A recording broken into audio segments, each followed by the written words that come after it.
Welcome to Session 1 of the 4-H New Leader Training. We're excited to be covering the foundations of 4-H youth development with you today. Today we will discuss what 4-H is, what exactly positive youth development is, and how you can volunteer with 4-H. Let's take a few minutes to watch this video of Peter Benson, President and CEO of Minneapolis-based Search Institute. Peter is one of the world's leading authorities on positive human development and is the author or editor of more than a dozen books on child and adolescent development and social change, including, most recently, Sparks: How Parents Can Help Ignite the Hidden Strengths of Teenagers. Dr. Benson's international reputation in human development emerged in the 1990s through his innovative research-based framework of developmental assets, the most widely recognized approach to positive youth development in the United States and increasingly around the world. Today, we will hear from him about creating Sparks and how youth thrive. No, when you actually listen to people's statements about their dreams for our kids, you hear a very different language. Kids who experience joy. Kids who are connected and engaged. Kids who fall in love with their life and all of life. Kids with kindness and generosity. Kids who are happy. Kids who contribute. That, my friends, is the language of human thriving. And it's the language of quality, isn't it? Not the language of quantity. Kids of joy, happiness, connection, engagement, fulfillment, kindness, compassion, generosity. The language of thriving. Here's something we know now based on a series of scientific studies, that only 1/4 of the 80 million, 1/4 of kids when they become high school students, are on a pathway to human thriving. The other 3/4 have fallen off that path. It's no longer about purpose and hope and connectedness and engagement and joy, but it's about being alone, it's about being empty, it's about being medicated, it's about being confused, and it's about being lost. Only 1/4 of America's teenagers stay on a pathway to human thriving. And I think I know why this happens. There's probably a lot of reasons, of course, but here's one key one. About 2,000 years ago, Plutarch, a Greek philosopher, I forget what his first name is.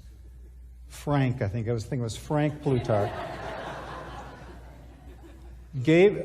Plutarch gave us one of the key axioms of human development, and that is that youth are not vessels to be filled, but fires to be lit. Fires to be lit. What he's talking about, and what we know in human development, is that the best of development is from the inside out, not the outside in. In this nation, we've forgotten that, by and large, and we do an awful lot of development, don't we, from the outside in. Fill the empty vessel with information, factoid, idea, ideals, values, expectations, and demands. Some of that's okay. But the real question of human development is letting this emerge in life. And what is this? What is this fire? The core idea in human thriving is the identification of that fire, that inner light, that human spark.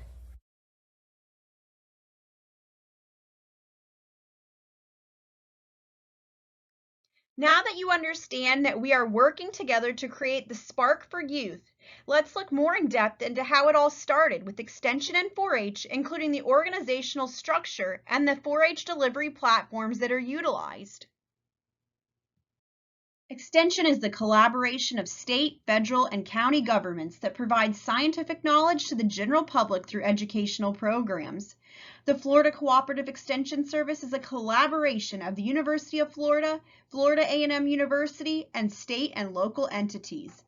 The University of Florida's Extensions program is known as UF-IFAS Extension. The University of Florida Institute of Food and Agricultural Sciences utilizes facilities all over the state for teaching, research, and demonstrations. With 16 on-campus academic departments and schools and 12 research and education centers, as well as extension offices in all 67 counties. Extension is made up of thousands of people, including faculty, scientists, educators, staff, and volunteers. Programs through Extension are services or learning opportunities for community members or farmers to learn more about local agriculture, health and nutrition, or community resources. Extension delivers research to the people who need it and reaches those in rural, urban, and suburban communities, helping not only those in farming, but also family and youth. The history of UF-IFAS Extension began in 1862 with the passing of the Morrill Act. This act gave each state thousands of acres of federal land and assigned any proceeds made off that land to be given to the colleges of agriculture and mechanical arts. In Florida, that college was Florida Agricultural College. In 1890, the second Morrill Act was passed, which required each state to show that race was not an admission criteria or else to designate a separate land grant institution for persons of color. In 1914, the Smith-Lever Act is passed, providing federal support for land grant institutions to offer educational programs through cooperative extension efforts. Finally, in 1994, the Elementary and Secondary Education Reauthorization Act authorizes land grant status to tribal colleges, 29 institutions serving primarily Native Americans.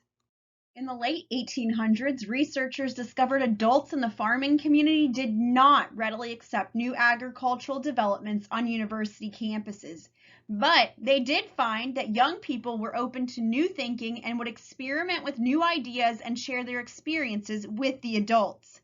In this way, rural youth programs introduced new agricultural technology to the communities.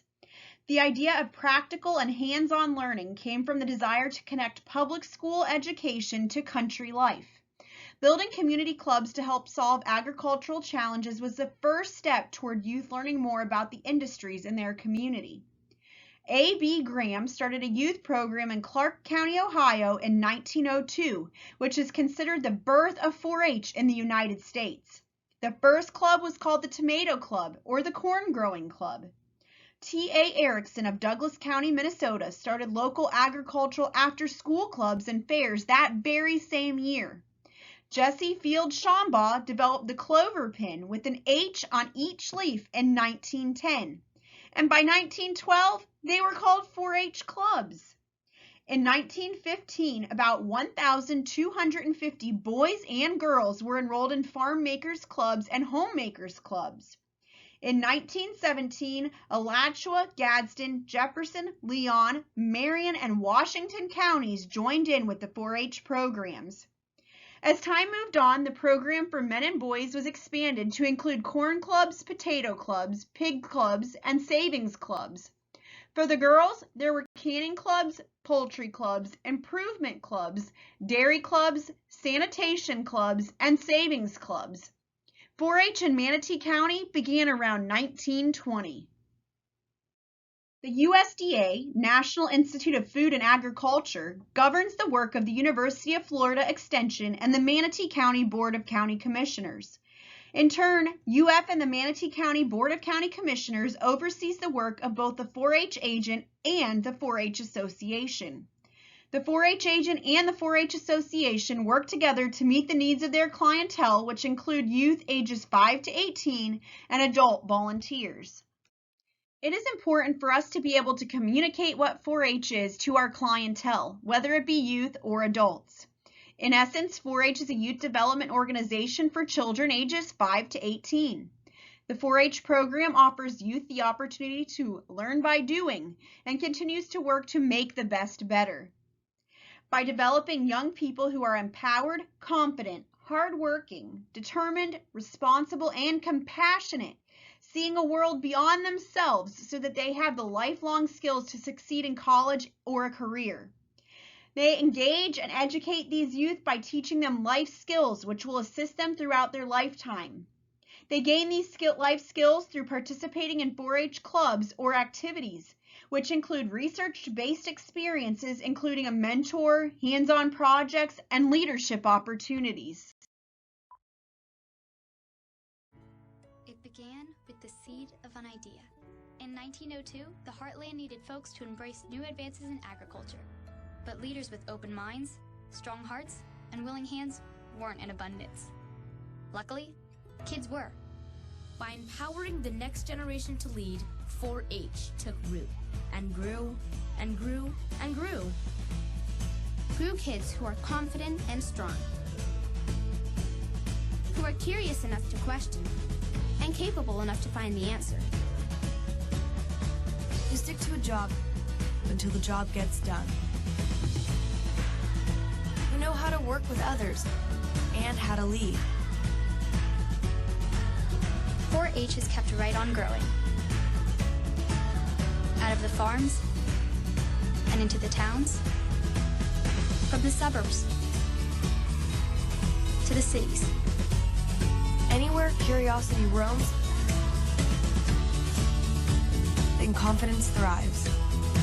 Anywhere technology can be advanced and achievement is valued. Anywhere positive change is possible, and giving back moves entire communities forward. When you think about it, it makes sense that we began with farming. After all, true leaders aren't born. They're grown.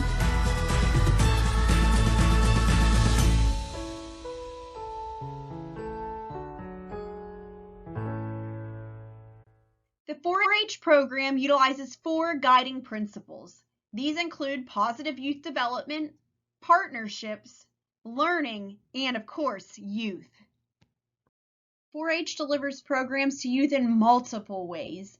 Probably the most common or well-known method of delivery is the community club model. Within this model, youth are required to pay a membership fee, and clubs will hold meetings and have club officers. The club members participate in service learning through this method. A community club varies in duration, but must provide education of youth for at least 6 hours. This method provides multiple layers of positive youth development experiences for youth, and education is delivered by volunteers just like you. The next delivery method is school enrichment. This can take place during school or after school and is oftentimes used as an introduction to 4-H. These programs are focused more on subject matter, and there are fewer opportunities for positive youth development. Finally, 4-H experiences are offered through spin clubs or special interest clubs meeting for at least 6 hours, as well as camps. These are very intense programs that are completed in a short amount of time, thus medium duration, high intensity, and medium level of positive youth development. Ages and stages of youth development can help guide you in planning for your club. These developmental stages group youth into 4 categories based upon age and assist educators in understanding how to engage learners in activities that are both appropriate for their age and ability level. The developmental age groups identified include early childhood, which is 5 to 8-year-old youth, middle childhood, youth ages 9 to 11, early adolescence 12 to 14 years old, and adolescent teens 15 to 18 years old.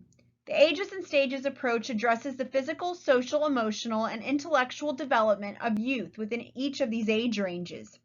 When looking at each type of these developmentally, we need to understand what each of the types address. The physical development of youth addresses both the growth and maturity of the body, whereas the social development of youth addresses how youth interact with others and how they respond in social settings. Emotional development identifies how youth react with their feelings and how they convey them to others, and intellectual development addresses how youth learn both formally and informally. Development in youth is orderly. It happens in succession, gradually and continuously, and is evident as children evolve from birth until childhood. Many factors come to play in the development of youth, including but not limited to their gender, trauma, or life experiences, and physical, emotional, and mental needs. Although the Ages and Stages framework creates an organized structure to identify developmental stages, it is important to remember that not all children are the same, and their development may be unique. Although all children development is unique, there are still characteristics that children share at these certain stages of life, and these are identifiable through use of the Ages and Stages framework. As you begin to plan lessons and activities, you should take into consideration the ages and stages of youth. Prior to planning your lessons or activities, make sure that you are aware of or determine what age group you will be teaching and if the group may contain multiple age groups. Once the ages of the participants are determined, you will be able to easily figure out the implications of working with these specific youth, as well as which techniques you should apply within your teaching. These implications and techniques will address physical, social, emotional, and intellectual aspects of the learner. These stages are grouped into 4 categories, which include early childhood, ages 5 to 8, or grades K through 2, middle childhood, early adolescence, and middle adolescence. Let's take a moment to determine what stage John is in. John lives in Clovertown. He lives with his mother, father, younger brother, and family cat. John loves to play games with his friends, Jim and Doug. He also likes to being with his family camping, biking, and watching TV. John asks a lot of questions and is interested in knowing how things happen and why. What stage do you think that John's in? If I had to guess, I would say that John would be in the early childhood stage according to the Ages and Stages framework. In 4-H, we are working on developing leadership skills among our youth. This often starts at a young age and develops over the years. It is a transformation that takes place in communities, organizations, countries, and within individuals, and is a direct result of leadership that can be seen. By definition, leadership is the ability to influence and support others in a positive manner for a common goal. There are different types of leadership styles, including transactional leadership, which is a product-oriented type of leadership. And there's transformational leadership, which focuses on the process of leadership and what it means to be a leader. Leadership development in youth can be both strengthened and reinforced in youth by allowing them to actively participate in projects, activities, and events that are planned and carried out with strong leadership experiences. In order to facilitate this process, you should treat youth as individuals. Don't expect more from a youth member than you would from an adult, and be careful about interrupting them when they are speaking or sharing an idea. Remember that your role is to value and respect the youth, not to be the parent. You are working to create a safe place for youth to share their ideas and feelings and feel a sense of belonging. You can do this by cultivating new opportunities for youth, rewarding them, and celebrating them often for their accomplishments, and remembering to slow down and enjoy the process. Appreciating differences and developing multicultural awareness starts with each individual. When we think about diversity, we are actually describing the difference among people, whereas culture is considered the values, beliefs, and ways of thinking and speaking that a group develops to survive in a particular environment. Each of us as individuals should work to practice multiculturalism, or being able to see, understand, and finding the good in cultural differences. Oftentimes, bias is present as people have particular tendencies, they follow trends or inclinations, they have feelings or opinions, especially those that are preconceived or unreasoned. When you think about culture in particular, remember that it's similar to an iceberg. Parts can be seen from the boat, but many of them are below the surface. With culture, many of our values and beliefs can be visible to others, while other elements of culture are within us. What is considered culture? Well, here's a list. There's styles of dress, ways of greeting people, beliefs about hospitality, the importance of time, paintings, values, literature, beliefs about child raising, attitudes about personal space, the nature of friendship, ideas about clothing, foods, greetings, facial expressions and hand gestures, work ethic, and concept of self. Our culture is a strong part of our identity and shapes our behavior. It influences every aspect of our lives. This includes our views, our interactions, our communication styles, our goals, successes and failures, worries and fears, taste in music, food or clothing, and many other aspects of our life. We have mentioned it many times. So, what is positive youth development?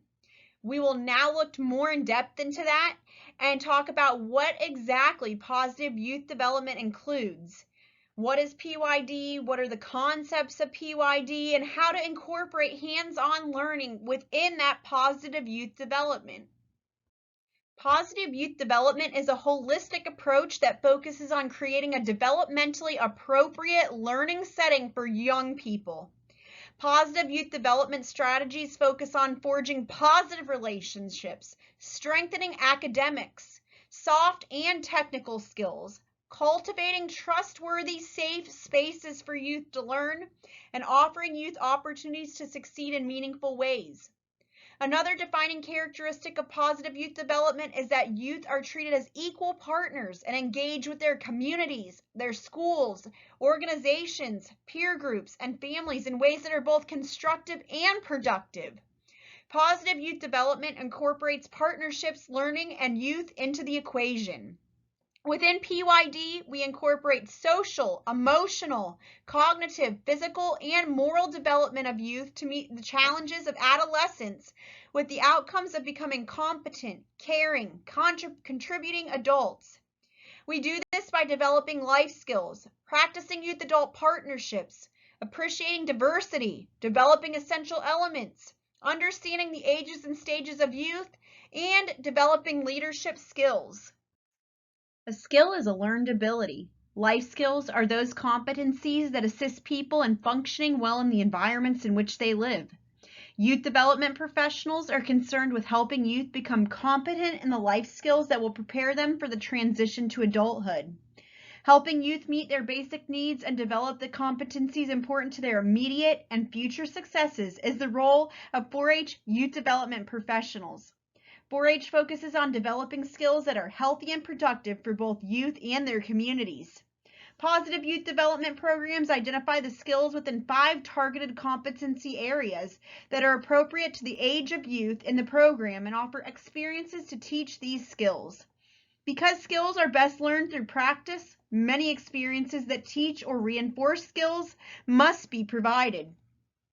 Mastery of any skill requires opportunities to try, make mistakes, and try again. Skills are learned in sequential steps related to the age and stage of development of the young person. Consequently, it is important to understand the developmental tasks and characteristics common to the ages of the youth with whom you work. Youth development professionals are expected to have and apply this knowledge. The 4-H program organizes these life skills into the 4 H's. Head, which consists of knowledge, reasoning, and creativity competencies. Thinking, using one's mind to form ideas and make decisions, to imagine, to examine carefully in the mind, to consider. Managing, using resources to accomplish a purpose. Heart, personal, social competencies. Relating, establishing a mutual or reciprocal connection between two people that is wholesome and meaningful to both. Caring, showing understanding, kindness, concern, and affection for others. Hands, vocational, citizenship competencies, giving, providing, supplying, or causing to happen, social responsibility. Within this is working, accomplishing something or earning pay to support oneself through physical or mental health efforts. Health, health and physical competencies include living, acting or behaving, the manner of style of daily life. Being, living one's life, pursuing one's basic nature involved in personal development. When we look at the essential elements of youth development, we utilize the life skills learned through 4-H to create the foundation for the essential elements of positive youth development and lead youth to become capable, competent citizens. 8 elements have been identified as critical to the well-being and positive development of youth. It is a combination of these elements that creates a positive environment for youth development. Intentional focus on these elements allows youth to benefit from participating in hands-on experiential activities and events, feeling nurtured in a safe environment, mastering new skills and abilities, and knowing that they are contributing to their communities in a positive way. The 8 essential elements are positive relationships with a caring adult, a safe emotional and physical environment, an inclusive environment, engagement and learning, opportunity for mastery, opportunity to see oneself as an active participant in the future, opportunity for self-determination, and opportunity for value and practicing service to others. The elements are organized under 4 main groups: belonging, mastery, independence, and generosity. When we combine the experiential learning model, or learning by doing, along with the 4-H life skills and the essential elements that we've already discussed, we have the secret sauce. This secret sauce will be used to create the best possible positive youth development program. Just as a flower starts as a seed and grows to be a beautiful flower, our youth grow through participating in the 4-H program. 4-H programs provide sparks, belonging, positive relationships, and engagement in learning. Through these elements, youth begin to thrive. They have a growth mindset and are open to challenge and discovery, hopeful purpose, pro-social orientation, transcendent awareness, positive emotions, and goal setting and management. Each of these aspects of thriving address social, emotional, and cognitive learning. Positive youth development provides opportunities for youth to possess positive academic attitudes, social competence, personal standards, connections with others, personal responsibility, and contributions to a larger cause. In the long term, we can see an increase in academic or vocational success, civic engagement, employability, and economic stability, as well as happiness and well-being.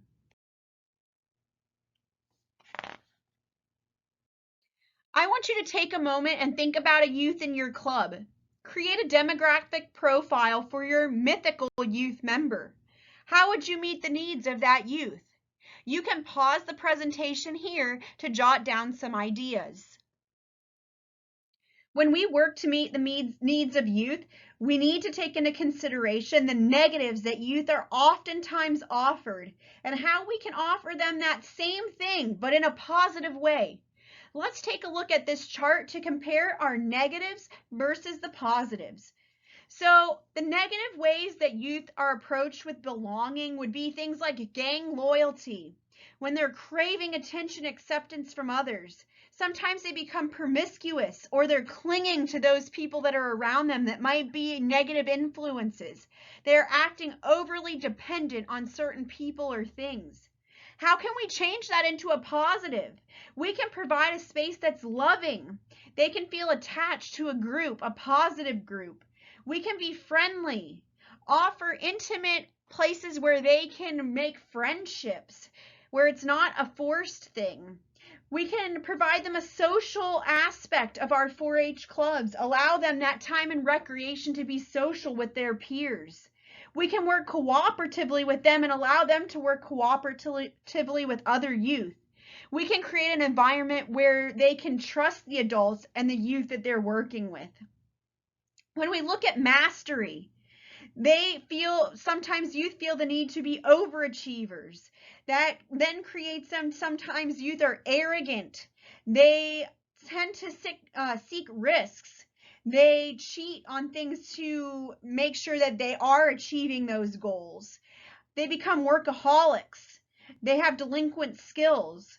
In 4-H, we can create an atmosphere where they are able to achieve their goals, where they feel successful, have the ability to be creative. We encourage problem solving. We encourage self-motivation in these youth.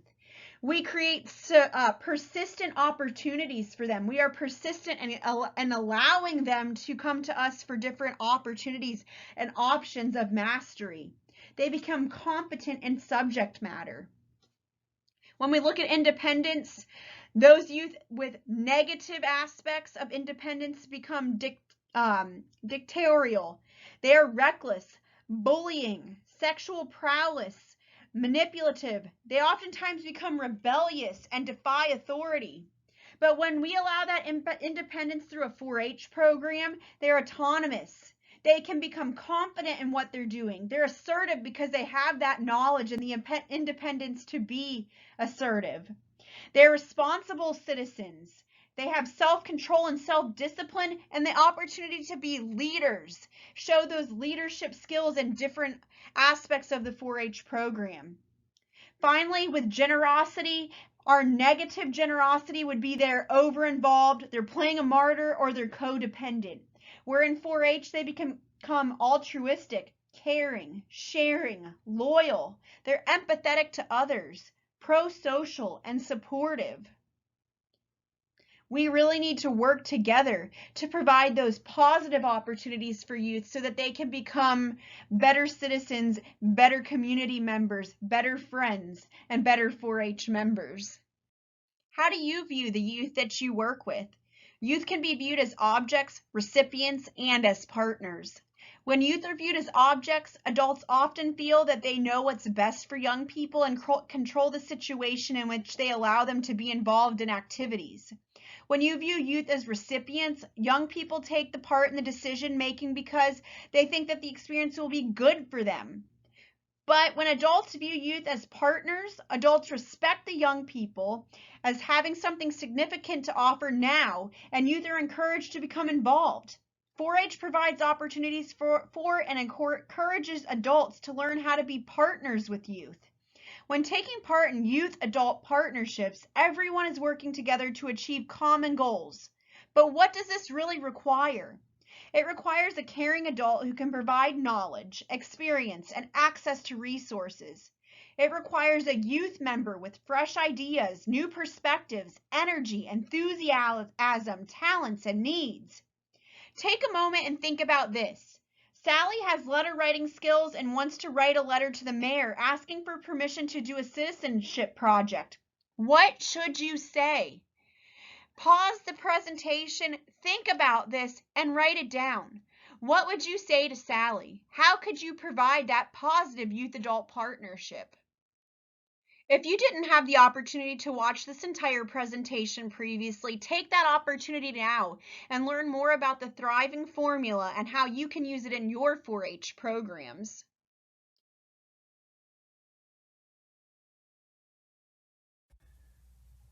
Thriving requires more than spark.